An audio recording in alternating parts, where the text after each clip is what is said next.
तो सभी खास मेहमान हमारे साथ जुड़ गए हैं, उनका परिचय आपसे करा देते हैं। हमारे साथ संजय मंगल जी जुड़ गए हैं, चीफ कमिश्नर हैं सीजीएसटी के। संजीव एस आलूवालिया जी जो कि एक्सपर्ट है इकोनॉमिक गवर्नेंस और एनर्जी रेगुलेशन में। साथ ही हमारे साथ जुड़ गए हैं प्रोफेसर अरुण कुमार जी जो इकोनॉमिस्ट है। लेकिन सबसे पहले संजय जी आपका रुख करते हुए बहुत बहुत स्वागत है आपका आज तक पर।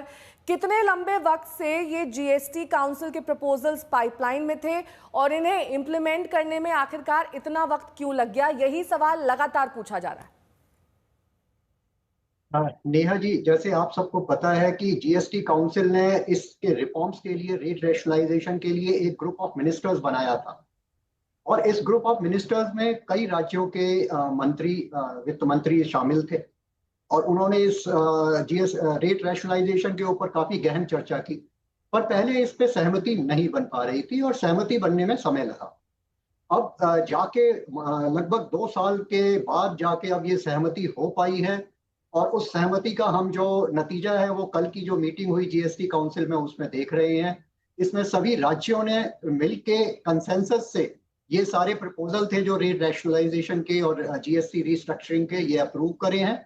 और हमारे सामने एक बहुत बड़ा रिफॉर्म आया है जिससे कि 4 जो रेट्स थे वो कम होके 2 हो गए हैं। जो इन्वर्टेड ड्यूटी स्ट्रक्चर की प्रॉब्लम थी वो काफी हद तक खत्म हो गई है।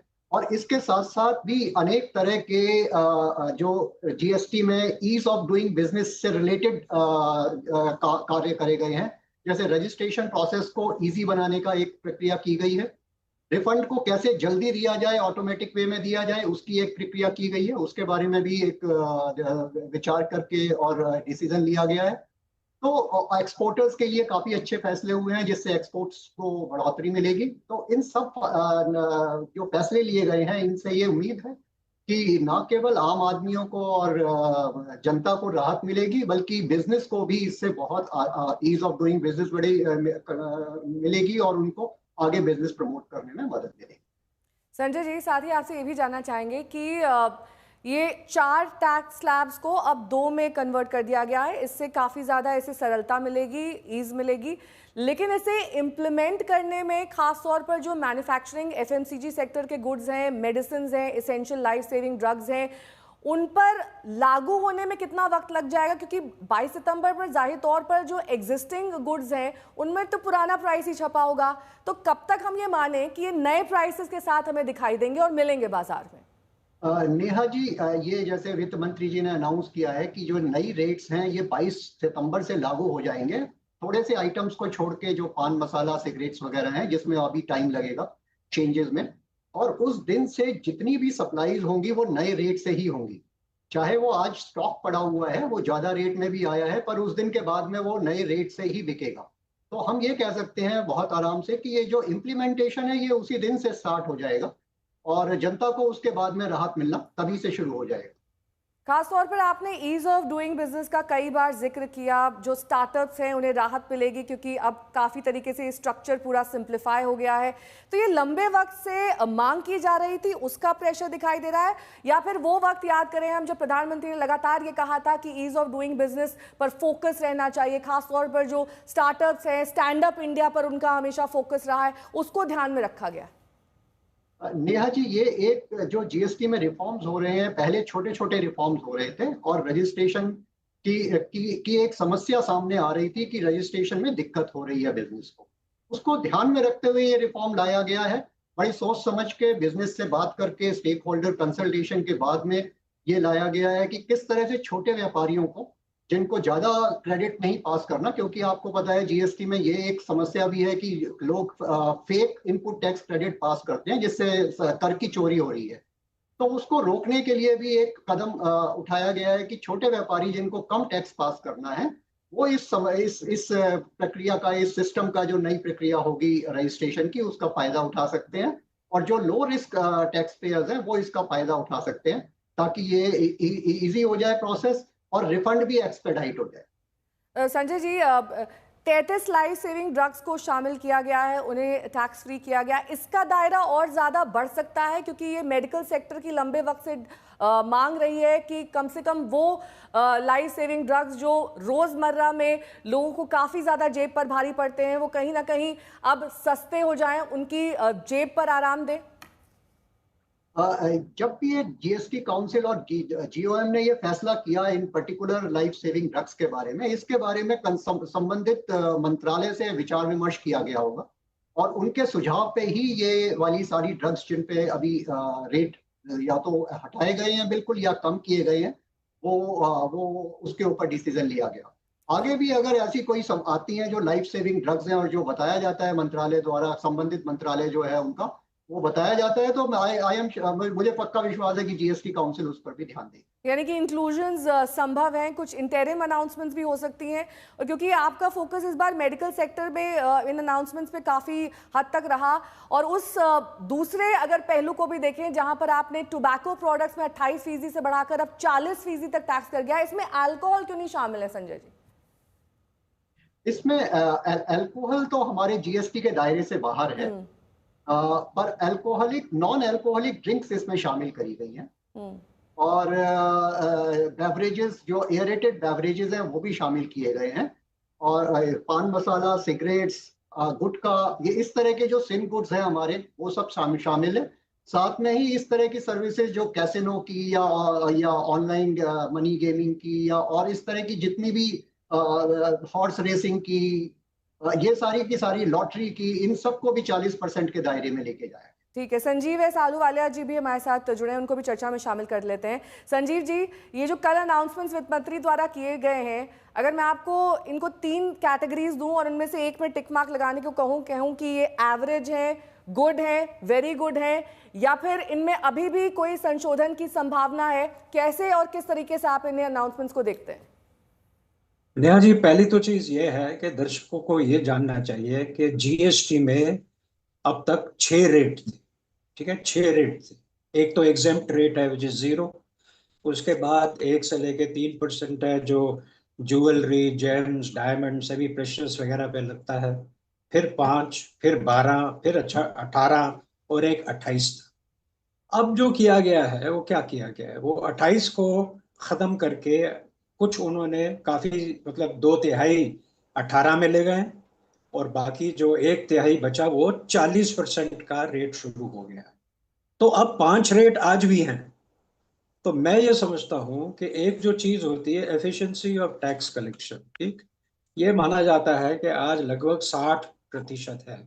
कोई बुरी नहीं है, क्योंकि ये अंतरराष्ट्रीय जो मानक हैं यूरोप वगैरह में भी, वहां पे भी लगभग जिन कंट्रीज में मल्टीपल रेट्स हैं, एक से ज्यादा रेट है, उनमें एफिशिएंसी कम हो जाती है। हमारी भी कम है क्योंकि इतने ज्यादा रेट हैं, बट रेट आज भी 5 हैं, 2 नहीं है जिस तरह आप लोग सब कह रहे हैं। आप देखिए जरा, पूछ लीजिए, जो आई थिंक सरकार के प्रवक्ता हैं वो भी ये इसकी पुष्टि करेंगे। तो इसमें और रिफॉर्म की जरूरत है कि रेटों संजय को जी, और कम रेट ना। आज भी 5 है, ये संजीव जी कह रहे हैं। ये रेट अभी 2 ही है मेन, जो एक स्टैंडर्ड रेट है 18% का और जो एक मेरिट रेट है 5% का। जो एग्जेम्प्टेड गुड्स है उस पे 0 रेट है, वो एग्जेम्प्टेड है गुड्स। और जहां तक स्पेशल रेट की बात है, केवल गोल्ड के ऊपर या इस तरह के आइटम, सिल्वर वगैरह के ऊपर, ये एक स्पेशल रेट है एक आइटम पे, कंसीडरिंग कि उसमें उसकी क्या स्पेशल कैरेक्टरिस्टिक्स तो और क्या सिंप्लीफिकेशन की वैल्यूएशन। संभावना है ना अभी भी संजय जी? हाँ, अभी घूम फिर के इमीडिएटली तो सिंप्लीफिकेशन की संभावना नहीं है। ये सब जो फैसले हुए हैं ये बहुत सोच समझ के, बड़े लंबे विचार विमर्श के बाद हुए हैं, और रोज रोज अगर इस तरह से चेंज होंगे तो वो स्टेबिलिटी के लिए भी ठीक नहीं है। तो संजीव जी, फाइन ट्यूनिंग कैसे हो सकती है फिर आपके हिसाब से? फाइन ट्यूनिंग एक फाइन ट्यूनिंग अगर स्पेसिफिक आइटम्स में कभी छोटे मोटे जो चेंजेस हैं वो होते रहे हैं अभी तक, और वो आगे भी होने रहने की संभावना है। परंतु जो इस तरह का जो मेजर चेंज हुआ है वो रोज रोज नहीं होता, ना होना चाहिए रोज रोज, क्योंकि उससे कि पूरा का पूरा सभी को इसमें एडजस्ट करना है, बिजनेस को भी होना पड़ता है और आम जनता को भी होना पड़ता है। तो इस तरह का मेजर चेंज जो किया है ये बार बार दोबारा होने की संभावना नहीं है, और हाँ, छोटे मोटे चेंज तो होते रहेंगे आगे। ठीक है, मैं अरुण कुमार जी के पास लौटूंगी। आप सभी चर्चा में बने रहिएगा। इस बीच मेरे सहयोगी ने पंकज चौधरी से बातचीत की है, वो बातचीत आपको सुनवा देते हैं। इस वक्त हमारे साथ बातचीत करने के लिए हैं MOS finance Pankaj Chaudhary. Sir, बहुत बड़ा रिफॉर्म है, इसको लेकर चर्चाएं काफ़ी समय से चल भी रही थी। प्रधानमंत्री ने लाल किले की प्राचीर से इसको लेकर बात भी कही थी। जो न्यू रिफॉर्म्स हुए हैं, सिंपल भाषा में देश की जनता को इससे क्या फायदा होने वाला है? देखिए, जो न्यू रिफॉर्म हुए, एक तो काम करने में आसानी होगी, उसको सरलीकरण किया गया है, ताकि जो 4 स्लैब थे, कहीं ना कहीं कन्फ्यूजन्स क्रिएट होते थे, उसको अब 2 स्लैब में किया गया है। और इस परिवर्तन से अगर आप देखें तो आम जन की चीज़ें सब पे कहीं ना कहीं छूट दी गई है, सस्ती की गई है, चाहे वो किसान हो, चाहे वो शिक्षा का क्षेत्र हो, चाहे वो स्वास्थ्य का क्षेत्र हो, चाहे वो हेल्थ का, इंश्योरेंस का क्षेत्र हो, और सभी क्षेत्रों में कहीं ना कहीं इसका व्यापक प्रभाव पड़ने वाला है।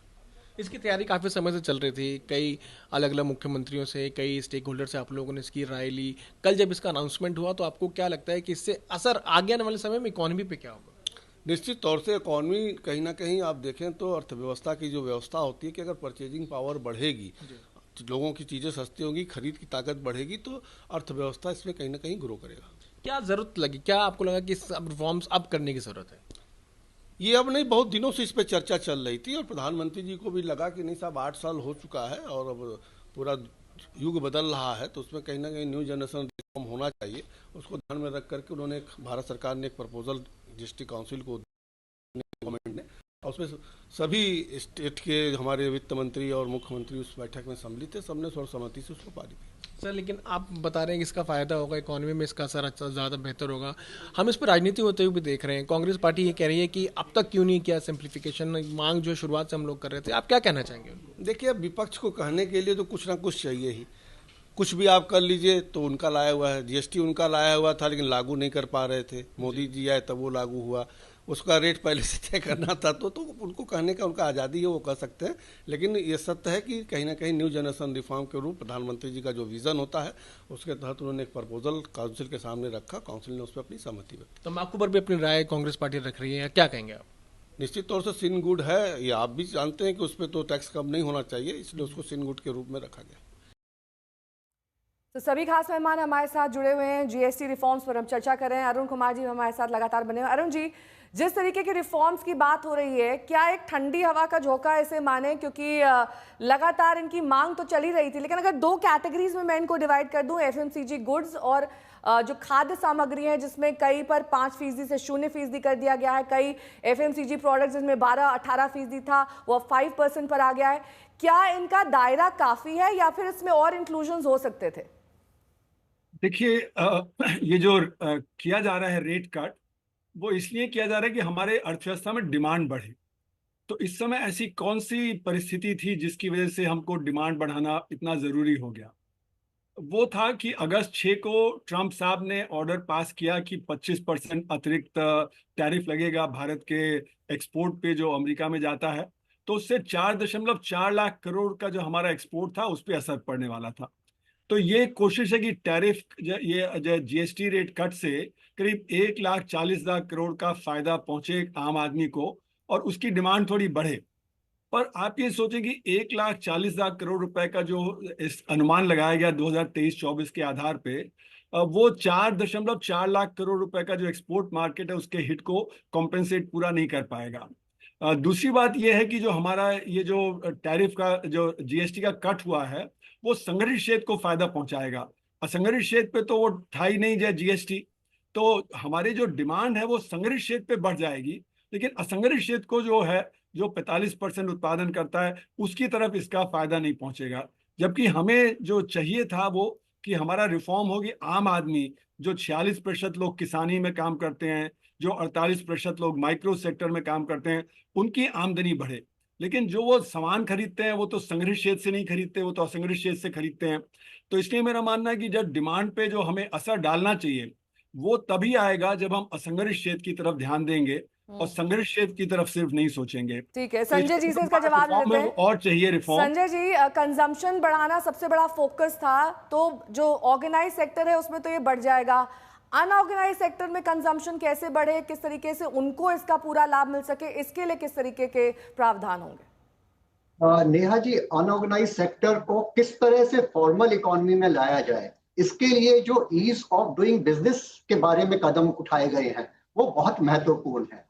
ये एक जो रजिस्ट्रेशन की जो प्रक्रिया करी है कि छोटे बिजनेसेस हैं जो जिनको कम टैक्स पास करना है, उनको ऑटोमेटिक बेसिस पे 3 दिन में रजिस्ट्रेशन मिल जाएगा। तो इससे नए जो पुराने जो छोटे छोटे बिजनेसेस हैं उनको फॉर्मल रजिस्ट्रेशन लेने में और फॉर्मल इकोनॉमी में आने का एक मौका मिल रहा है। और सरकार की यही कोशिश है कि धीरे धीरे जो इनफॉर्मल सेक्टर है वो फॉर्मलाइज हो, और जैसे जैसे फॉर्मलाइज होता जाएगा तो उनको भी वो लाभ मिलेगा जो अभी फॉर्मल इकोनॉमी को मिल रहा है, फॉर्मल सेक्टर को। 3 राज्यों के फाइनेंस मिनिस्टर क्या कुछ कह रहे हैं, राज्य वित्त मंत्री, सुनिए।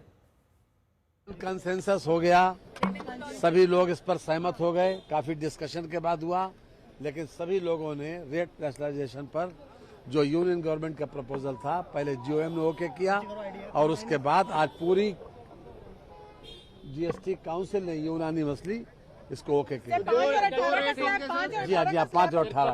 ऑपोजिशन कह रही थी कि हमारा रेवेन्यू लॉस होगा, उसकी भरपाई कैसे होगी? बहुत सी चीजें ऐसी हैं कि जो 12 से 18 पे गई, कुछ चीजें ऐसी भी तो है 12 से 18 पे गई और कुछ चीजें 40 पे गई।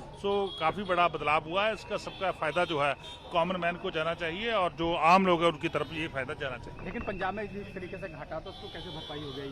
देखिए, सभी राज्यों ने अपनी अपनी बात रखी थी, बहुत सारे राज्यों ने यही बताया था कि हमारा जो लॉस हो रहा है, जैसे पहले 5 साल कंपनसेशन सेस मिला, कोई ऐसा अल्टरनेटिव मैकेनिज्म होना चाहिए, ताकि जो हमारा लॉस हो रहा है स्टेटों का उसको हम कंपनसेट कर सके, या हमारा रेवेन्यू प्रोटेक्शन कैसे होनी चाहिए, इस अल्टरनेटिव मैकेनिज्म की हमने बात करी थी, पर लेकिन यूनियन गवर्नमेंट ने उसको डिक्लाइन कर दिया। झारखंड का कंसर्न इतना ही है कि हाँ, ये जो जीएसटी रैशनलाइजेशन की बात हुई है उसमें झारखंड को सीमेंट के सेक्टर में, ऑटोमोबाइल के सेक्टर में 2000 करोड़ रुपए का लॉस होगा प्रत्येक वर्ष, क्योंकि हम मैन्युफैक्चरिंग स्टेट हैं, कंज्यूमिंग स्टेट झारखंड नहीं है, तभी ये नुकसान होगा। हम लोगों ने मांग किया है, मैंने मांग किया कि आप झारखंड को 2000 करोड़ रुपए की भरपाई